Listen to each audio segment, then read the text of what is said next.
de parte de nuestra iglesia, la Iglesia Comunidad del Espíritu Santo, Centro de Desarrollo Familiar. En este domingo damos gracias a Dios por esta oportunidad de encontrarnos virtualmente con cada uno de ustedes que tienen la bondad de mirarnos cada domingo y escuchar estas predicaciones. Pedimos que Dios les sea bendiciendo y supliendo todas aquellas necesidades que son importantes para ustedes. En su nombre. Amén. En esta mañana quisiera comentarles acerca de un versículo que usamos bastante los creyentes y que de pronto a veces no lo entendemos bien, porque es un versículo que nos da mucha esperanza, nos da mucha fe. Y lo repetimos con mucha facilidad. Y está en Filipenses capítulo 4, versículo 13, y que dice: todo lo puedo en Cristo. Y la afirmación completa agrega: quien me fortalece. Ahora, este versículo, cuando nosotros lo tomamos, todo lo puedo en Cristo que me fortalece,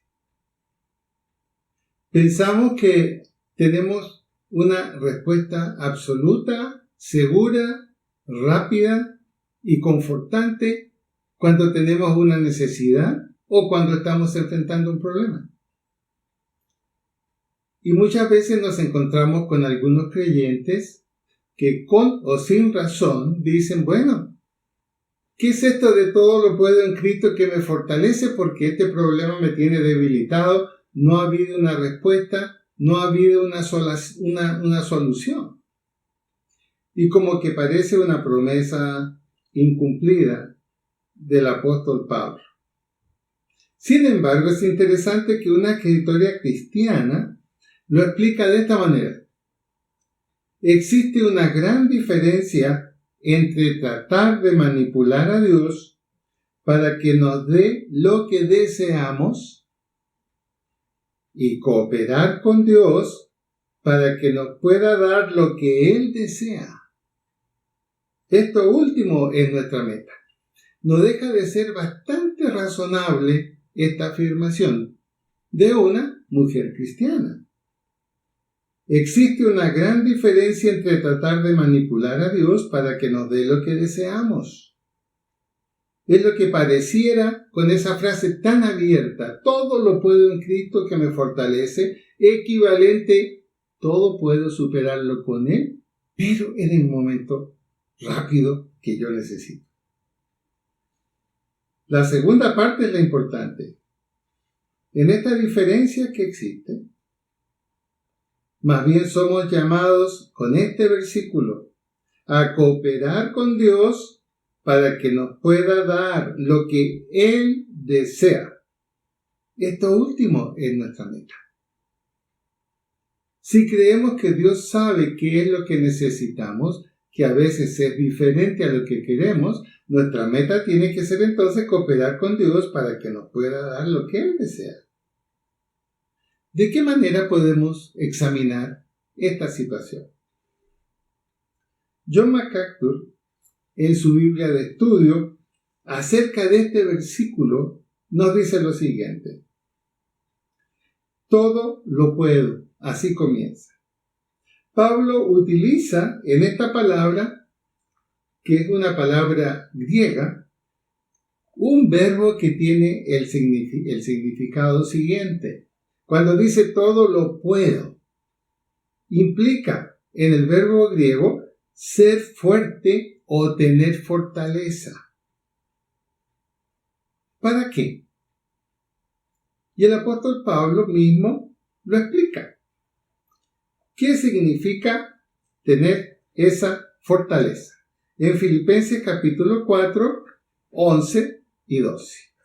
Filipenses capítulo 4, 11 y 12. Dice el versículo 11: no lo digo porque tenga escasez, pues he aprendido a contentarme cualquiera que sea mi situación. Sé vivir humildemente y sé tener abundancia en todo. Y por todo estoy enseñado, así para estar saciado como para tener hambre, así como para tener abundancia como para padecer necesidad.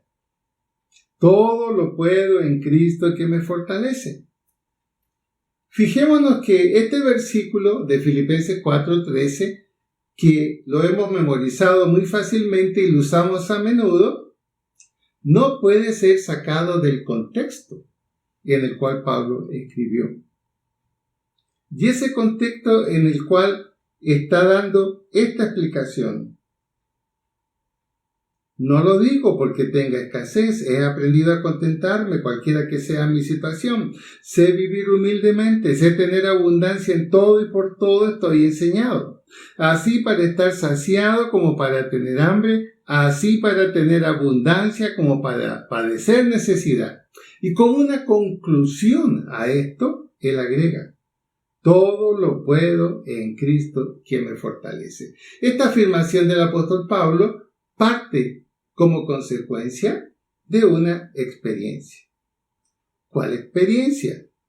Esa misma experiencia la vemos ahora en los versículos 11 y 12. Lo acabamos de leer. Es la resolución de él ante una situación difícil. Y la confianza en Dios le ha llevado a creer firmemente que aún la situación negativa en su vida, es decir, cuando no puede tener abundancia, hace bien. Su fe responde a esta situación. De pronto uno dice, bueno, ¿será que el apóstol aprendió a sufrir? O en otras palabras, él se ha conformado con todas las cosas. Ni lo uno ni lo otro. El apóstol Pablo tenía fortaleza para soportarlo todo, es lo que está diciendo aquí. Esto incluía tanto las dificultades como la prosperidad en el mundo material. Y aquí es donde vamos a encontrar el secreto. Todo lo puedo en Cristo, quien me fortalece. Lo más importante es el final. ¿Qué significa me fortalece? En el griego significa poner poder adentro. O sea, podríamos traducir de la siguiente manera: todo lo puedo en Cristo que me empodera frente a la dificultad. Hace crecer mi confianza. Es un poder que Dios pone de adentro hacia afuera. Es la capacidad para mirar la situación en otra perspectiva, con otra confianza, y es la visión de la fe. Ahora, ese empoderamiento que Dios hace de ti y de mí como creyente, cuando estamos enfrentando una dificultad y acudimos a la promesa de todo lo puedo en Cristo, es contestada. En Gálatas 2:20, el mismo apóstol Pablo que está hablándonos aquí en Filipenses, escribió: ya no vivo yo, mas Cristo vive en mí. Y lo que vivo en él, lo vivo en el poder de Cristo que actúa en mí. ¿Qué está diciendo allí? Él está diciendo, puesto que los creyentes estamos en Cristo, Cristo está en nuestra vida y a la vez con nosotros. Él infunde en nosotros los creyentes su energía, su poder. ¿Para qué? Para sustentar a aquellos que somos sus hijos, para sustentar al creyente hasta que llegue la respuesta o la provisión.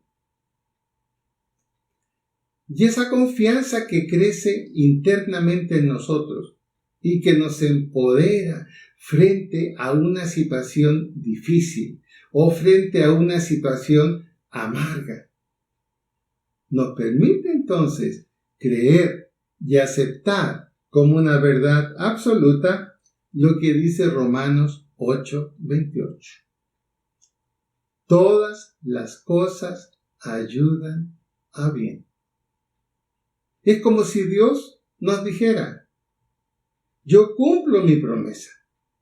Yo dije que todo lo podías en mí, porque yo te fortalezco. ¿Y qué es lo que hago contigo frente a la necesidad, frente a la dificultad, frente al problema? No permito que el problema te ahogue. No permito que el problema te destruya. No permito que el problema rompa tu fe. A través de mi Espíritu Santo, que también está en ti, te empodero internamente para que tus ojos de la fe sean abiertos y tu confianza en mí engrandezca. Pero ¿se queda Dios sin contestar? Es decir, ¿nos empodera para que aguantemos y suframos? No, de ninguna manera. Esperar hasta que llegue la respuesta o la provisión. Un ejemplo de esto está en el libro de Job. Job tuvo que esperar 8 años. Era un hombre que había sido bendecido por Dios, tremendamente bendecido. Cuando usted lee el libro de Job en el Antiguo Testamento, se va a dar cuenta de una cosa. A la presencia de Dios llegó el diablo, llegó Satanás. Él siempre está en la presencia de Dios. Y llegó para decirle: he recorrido el mundo y no he encontrado realmente alguien que sea fiel a ti. Que sea realmente fiel. Porque la historia nos muestra que el trabajo de Satanás siempre es romper la fidelidad del creyente en Dios. Eso fue lo que hizo con Adán y Eva. Rompió la fidelidad en Eva. La convenció que Dios no era justo y la convenció que Dios no había hecho una obra completa en ella. Dios le contestó al diablo en Job capítulo 1. Mira, ¿has visto a mi siervo Job? Él es fiel en todo. Él es un hombre de fe. Mis bendiciones no le han hecho cambiar. ¿Qué hacía Job? Job presentaba sacrificios todos los días a Dios. Así dice el capítulo 1 de Job. Tenía varios hijos y él presentaba sacrificio por cada uno de sus hijos, como lo dice el capítulo 1. ¿Y sabe por qué lo hacía? Lo hacía por si acaso hubieran pecado. ¿Qué tipo de padre? Creyente 100%. Honesto 100%. Y Dios lo había bendecido por eso, porque incluso él no era judío. Sin embargo, ¿qué sucedió en la conversación de Satanás con el diablo? De Satanás con Dios, perdón. Dios le dijo: bueno, ahí está mi siervo Job. ¿Qué me dices de él? Y Satanás le dijo: bueno, mira, tú lo has bendecido demasiado. Mira todo lo que tiene, es un hombre rico, tiene una buena familia, lo pasa muy bien. Independiente que le haga sacrificio todos los días, dijo el diablo, pero ¿por qué no hacemos una prueba? Quítale todo lo que tienes y veamos si sigue siendo fiel.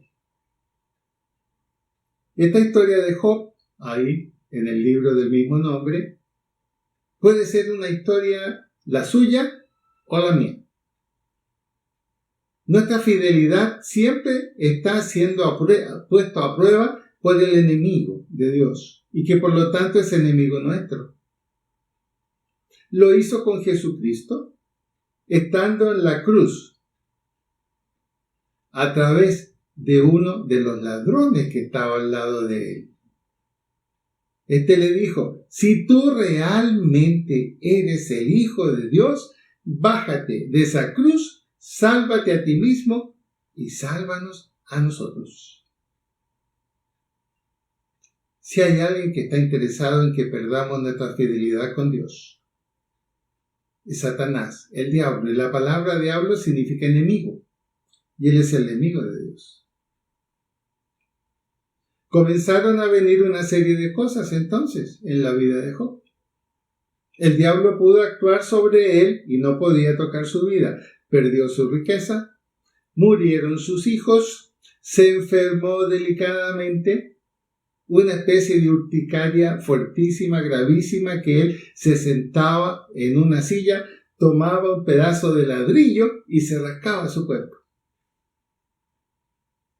Y en el capítulo 2, la esposa le dice: ¿y sigues creyendo en Dios? Mira cómo estás, mira lo que nos ha pasado, y tú sigues creyendo en Dios. Sigues diciendo: Dios lo dio, Dios lo quitó, bendito sea el nombre del Señor. ¡Qué fidelidad la de ese hombre! Y la esposa reclamando.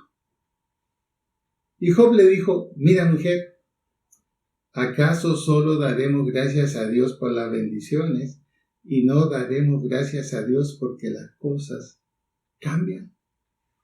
Aún en esa circunstancia tan difícil, Job no cometió el pecado de romper su fidelidad en Dios, pero su esposa sí. Y su esposa le dijo: ¿sabes qué más? Quédate ahí enfermo, quédate con tu Dios y muere. Y Job aceptó. 8 años Job buscó una explicación por qué había pasado lo que había pasado en su vida. Revisó toda su vida. No encontró que hubiera cometido una falla que pudiera justificar lo que había pasado. Pero al término de los 8 años tiene un encuentro con Dios y entiende esta situación que había vivido y que en cierto sentido Dios la había permitido, tenía un propósito: darle una nueva vida y bendecirlo con el doble de lo que había tenido. Es decir, demos un ejemplo allí, cómo Dios empoderó a Job internamente. Lo empoderó, lo afirmó. ¿Para qué? Como dice la Biblia, para que resistiera en el día malo. Y su fidelidad quedó manifestada. No fue atropellado por el problema, sino que él pasó por encima del problema. Eso significa: todo lo puedo en Cristo, y luego, lo más importante, que me fortalece, que me empodera, que me llena de fe interna. Estimado hermano, si usted no está empoderado dentro de usted mismo, si el poder del Señor no está dentro de usted mismo, va a tener dificultades para enfrentar un problema. Si no confía en que todas las cosas ayudan a bien y que Dios, con nuestra ayuda, es decir, con aceptar, dar gracias y confiar, empoderados por dentro por Él, va a llegar el momento en que la situación se supera y la provisión o la solución a un problema que estamos esperando llegará. ¿Serán 8 años como con Job? No lo sabemos. Dios dispone los tiempos y las edades. Ya no vivo yo, la palabra de Pablo. Puesto que los creyentes estamos en Cristo, Él infunde en nosotros una energía, un poder que viene del Espíritu Santo en nosotros para sustentar la situación. La Biblia es muy clara En el Antiguo Testamento dice: a los hijos de Dios nunca les faltará ni el pan y el agua. En el Antiguo Testamento, el pan y el agua significaban los recursos básicos. Es decir, Dios no va a dejar de cumplir sus promesas. A sus discípulos, el Señor Jesucristo les dijo: miren las aves del campo, no siembran, no preparan, no riegan, no trabajan, solamente van y comen, y vuestro Padre Dios los sustenta. ¿Acaso ustedes no son más que las aves y los animales del campo? Hombres de poca fe. Por eso que podemos decir: todo lo puedo en Cristo, quien me fortalece, me empodera. Ahora, todas las situaciones dolorosas o negativas en este contexto nos ayudan a bien. Aún las que son causadas por desobediencia nuestra, con la diferencia que no nos quedamos en la desobediencia. No nos quedamos diciendo: Señor, no pude hacer otra cosa. Tuve que caer, tuve que desobedecer, tuve que perder la línea, tuve que incumplir lo que tú has escrito y lo que tú has enseñado. Pero si esa desobediencia ha sido reconocida y confesada a Dios, entonces la promesa de todo lo puedo en Cristo que me fortalece y me empodera es válida. Y ahí es donde está el problema, mi querido amigo. A veces nosotros esperamos que Dios actúe con todo lo que ha prometido, con todo lo que dice que va a cumplir, todo lo que se relaciona en la explicación de todo lo puedo en Cristo que me fortalece. ¿Pero qué nos pide Él? Reconozcamos dónde hemos caído.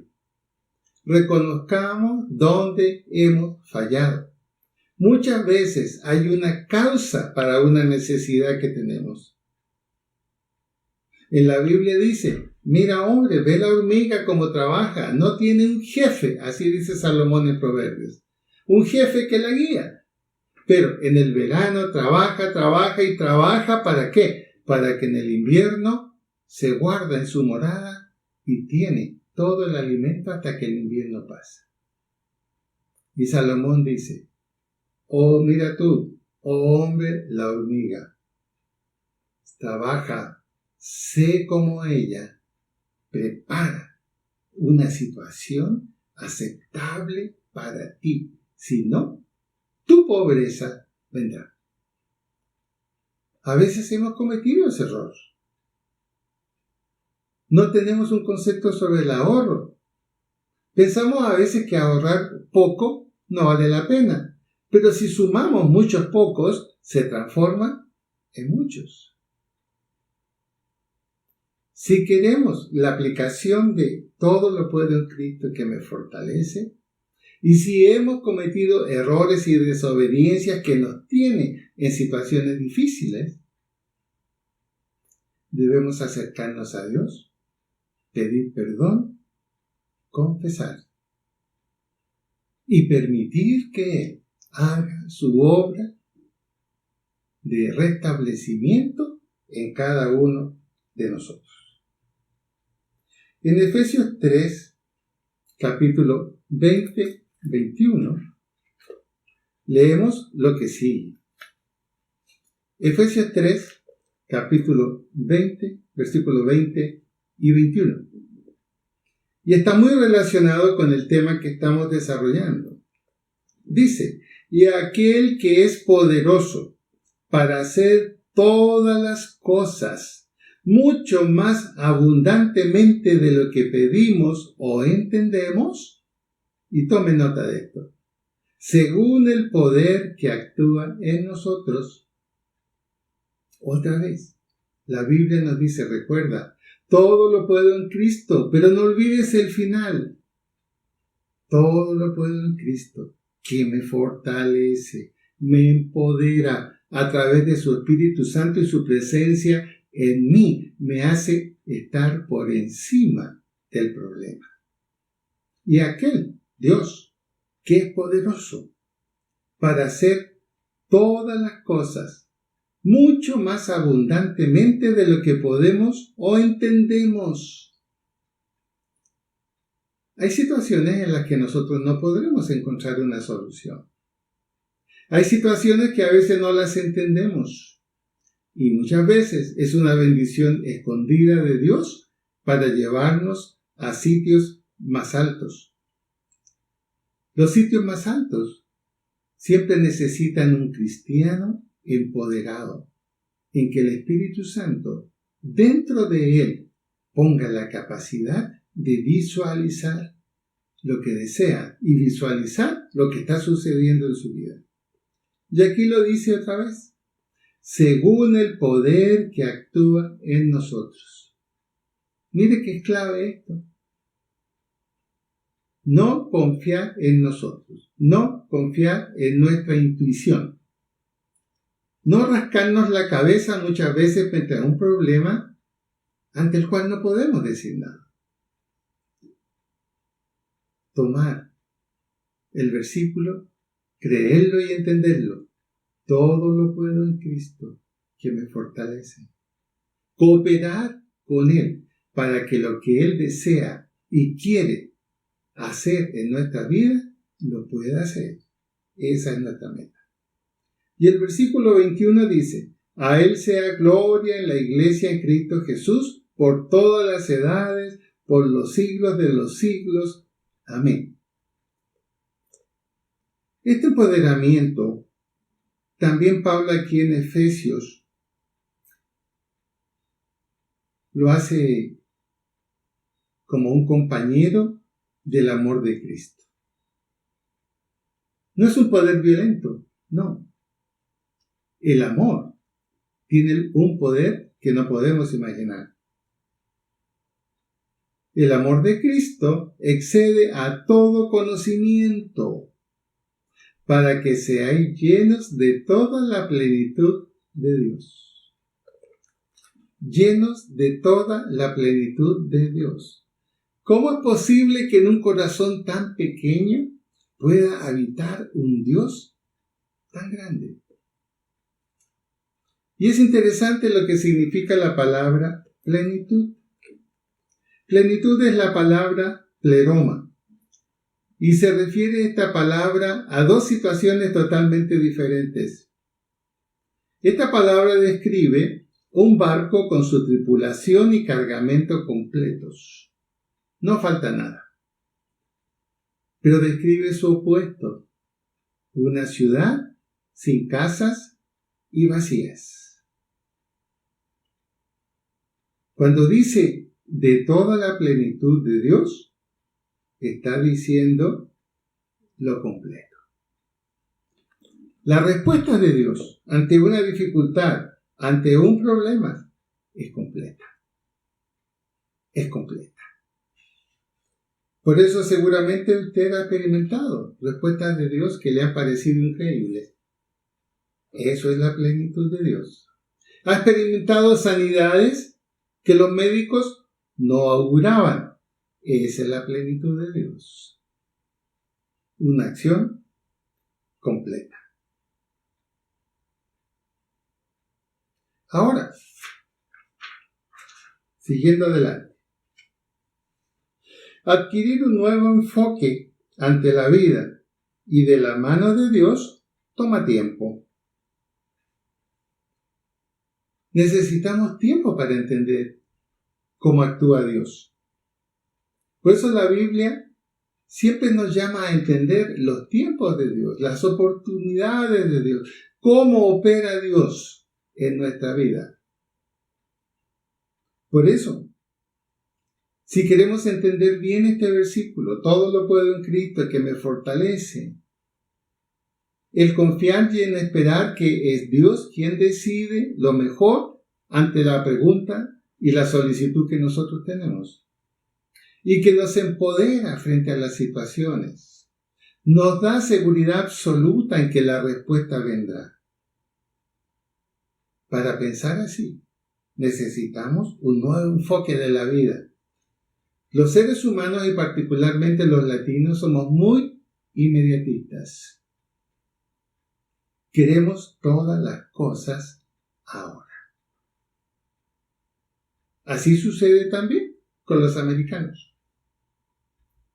Lo deseo, lo tomo, consulto el precio y lo pago, aunque mi tarjeta de crédito está llena. Pero no hay problema, tengo varias tarjetas. Somos inmediatistas. No tenemos un enfoque de la vida de cómo la manera en la que Dios tiene. Es distinta. Es diferente. Los tiempos de Dios son distintos. Porque la solución a los problemas por parte de Dios es una solución que no tiene que volver a repetirse. Ahora, para los discípulos del Señor, ¿fue fácil cambiar su enfoque de la vida y de los tiempos? ¿Fue fácil? Piensa en los discípulos del Señor.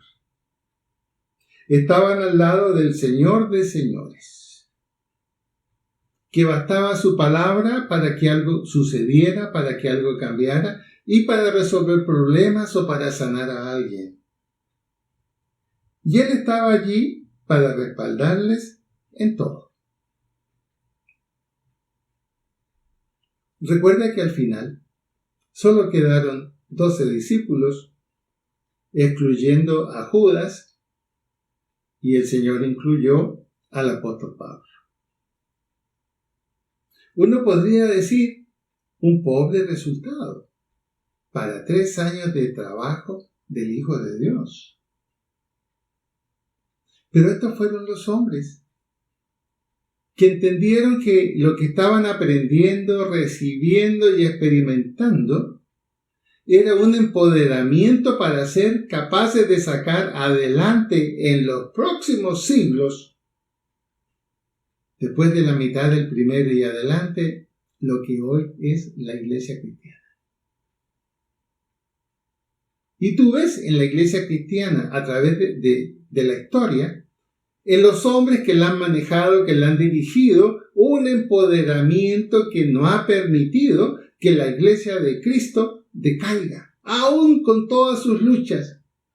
La iglesia cristiana tiene una larga historia, una larga lista de grandes testimonios, y ocupa un lugar, tercer lugar, en el nivel de las religiones mundiales. Ellos no entendieron que estaban siendo empoderados para el futuro. Por eso que en Juan 16, Jesús les dijo, cuando venga el Espíritu Santo, mayores cosas que la que yo he hecho, ustedes harán.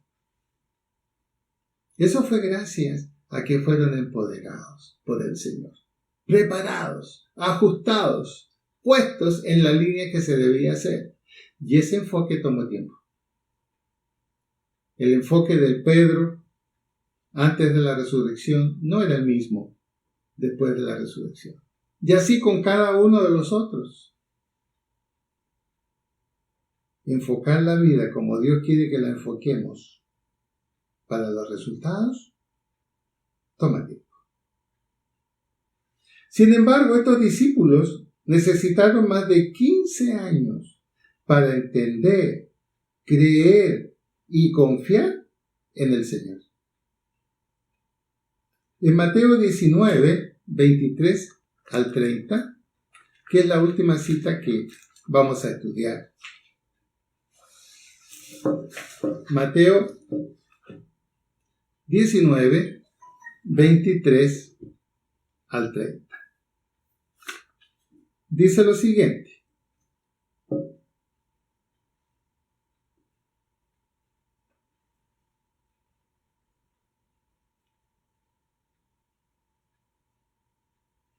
Entonces Jesús dijo a sus discípulos, de cierto os digo que difícilmente entrará un rico en el reino de los cielos.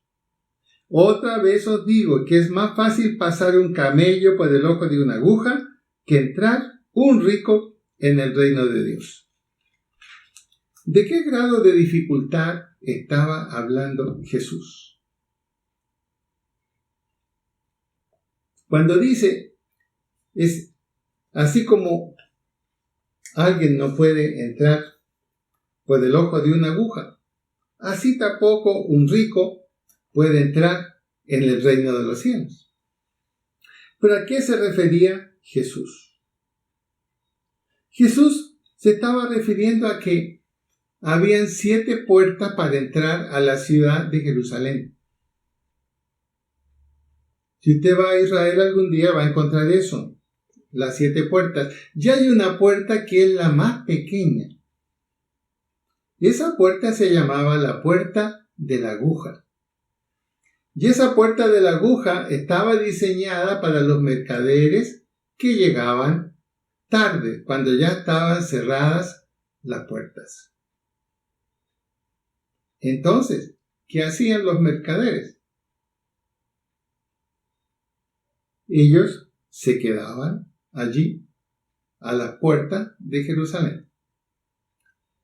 Su camello lo sacaban y lo entraban para que el camello descansara y fuera cuidado después de un largo viaje, y ellos se quedaban allí con sus cosas. El camello sí podía entrar, porque el camello dobla totalmente sus patas, inclina su cabeza y puede entrar en una puerta que solo tiene la mitad de la altura normal. A eso se refería Jesús. Es más fácil que un camello entre. Ahora, la puerta de la aguja es un sinónimo del cielo. El que tiene que tener una entrada al cielo y gozar de la vida eterna tiene que estar dispuesto a inclinarse.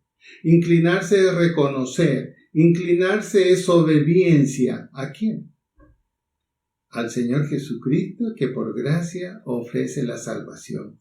Jesús estaba diciendo, el egoísmo, el orgullo de una persona que confía en sus riquezas le hace imposible reconocer que tiene que inclinarse delante del Señor Jesucristo, delante del Hijo de Dios.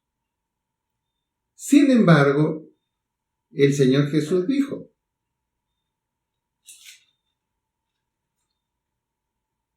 sus discípulos oyendo esto se asombraron en gran manera diciendo, ¿quién pues podrá ser salvo?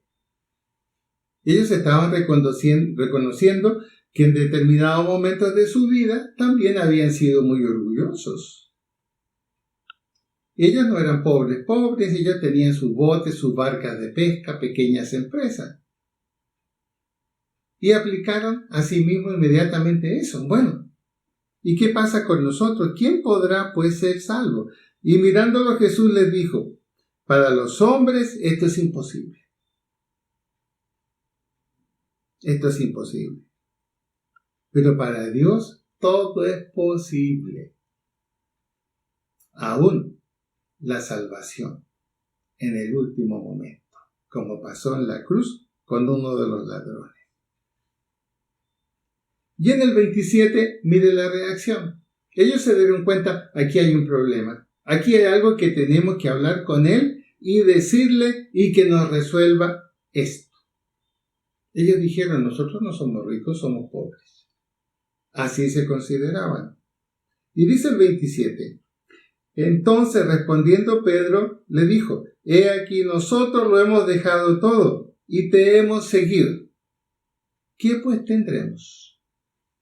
En otras palabras, el enfoque que tienen ellos en la vida es, hemos dejado esto, ¿qué vamos a recibir? Y ya, porque está pasando el tiempo, ¿qué vamos a recibir? Pero no tenían todavía un enfoque de la vida correcto como el Señor quería que tuvieran. Y Jesús les dijo, de cierto os digo que en la regeneración, cuando el Hijo del Hombre se siente en el trono de su gloria, vosotros que me habéis seguido, ustedes los discípulos, también os sentaréis sobre 12 tronos para juzgar a las 12 tribus de Israel. Jesús está diciendo, tengan un nuevo enfoque de la vida. La bendición para ustedes es tremenda, pero no es todavía. Yo debo irme. Cuando yo vuelva, estableceré mi reino de Dios en la tierra, y ustedes junto con los 12 ancianos de Israel van a gobernar conmigo. Tremenda bendición, tremendo premio. Pero todavía había que esperarlo. Entonces, ¿qué hace el Señor Jesucristo? ¿Qué hace? Les anima y les dice, si yo voy a estar con ustedes todos los días hasta el fin del mundo, yo voy a empoderarles a ustedes para que hasta el momento mismo en que tengan que morir, sepan que esta respuesta, que esta bendición, que este regalo que tengo para ustedes, que este sitio de privilegio es de ustedes. A veces, cuando pensamos nosotros en la vida eterna, decimos, pero qué bueno sería tenerla aquí ya. Tenemos que tener un nuevo enfoque en la vida. Alguien dijo que los molinos de Dios trabajan lento, pero trabajan. Y Dios tiene la respuesta. Tiene la respuesta. Y finalmente, en el versículo 29 y 30, que este tiene mucho que decir para nosotros. Y cualquiera que haya dejado casas, hermanos, hermanas, padre, madre o mujer o hijos o tierras por mi nombre, recibirá 100 veces más y heredará la vida eterna. Eso lo recibirían mientras estuvieran vivos. Nunca le faltó nada a ellos. Y eso también es válido para nosotros. Muchas veces, por aceptar al Señor Jesucristo en nuestra vida, hemos perdido simpatía de personas, simpatía de familiares, etc. Bueno, ¿qué valor tiene eso? ¿Va a producir algo al final? ¿Va a producir algo al final? Sí. Vamos a recibir 100 veces más y heredará la vida eterna. Mientras estamos en la espera de esta promesa, podemos decir, todo lo creo, todo lo espero en Cristo, todo lo puedo en Cristo, porque Él me fortalece, me empodera, cambia mi visión de la vida. Tengo capacidad de pensar a futuro y sé que al presente mis necesidades básicas serán cubiertas y aún más porque aquí la promesa es 100%, el doble. No solamente voy a tener un plato de comida, voy a tener 2 o más.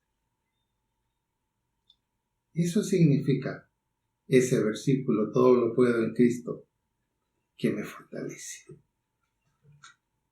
No es una oferta. Es una promesa verdadera.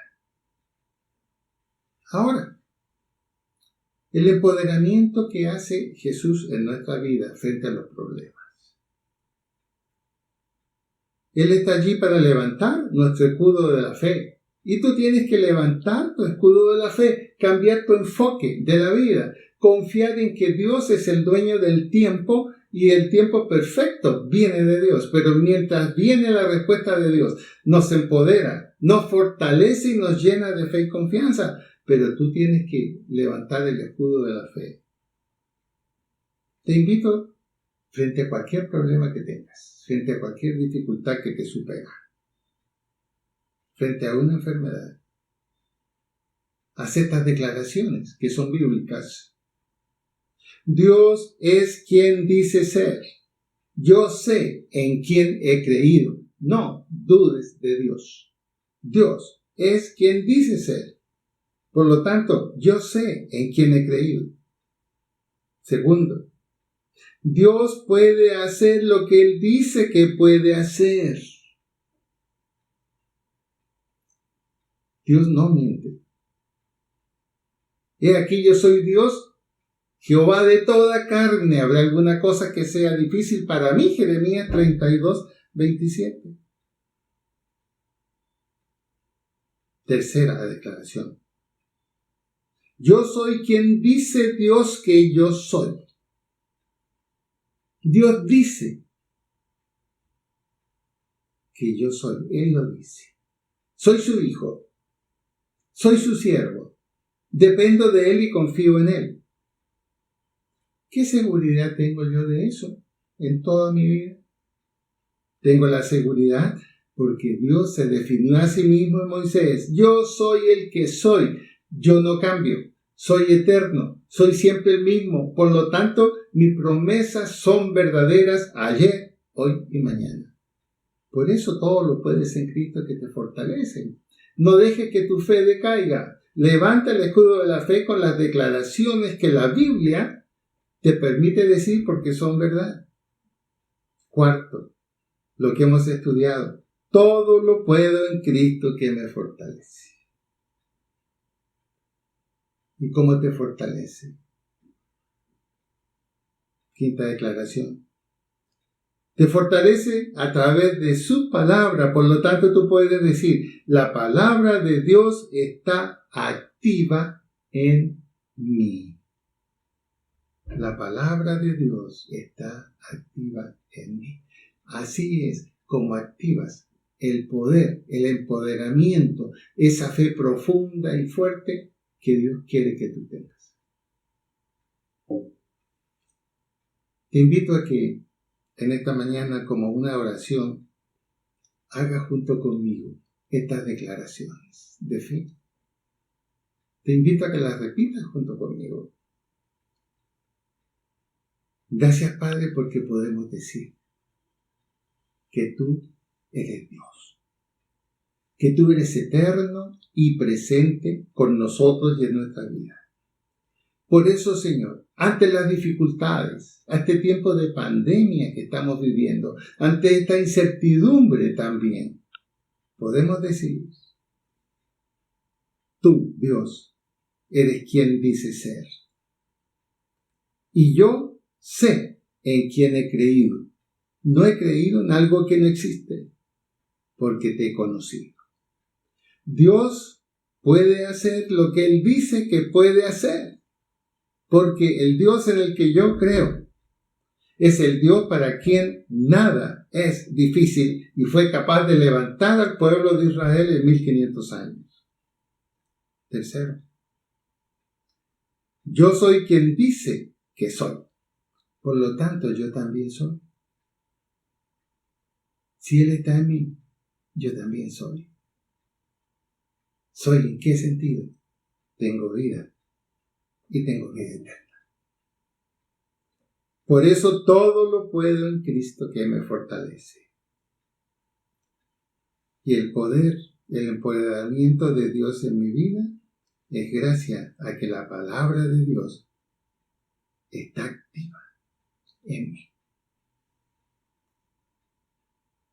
Ponte frente a tu necesidad y haz estas declaraciones.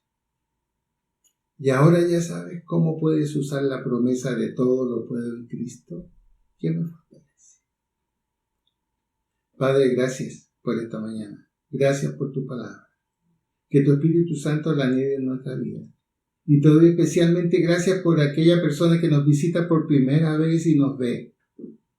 En el nombre de Jesús, yo te pido que tú toques su corazón y su mente para que Él abra su boca y te diga, sí, Señor, te necesito. Entra, toma mi vida, hazme tu hijo. Creo y confío en ti, que tú en la cruz llevaste mis pecados y te levantaste en triunfo en tu resurrección.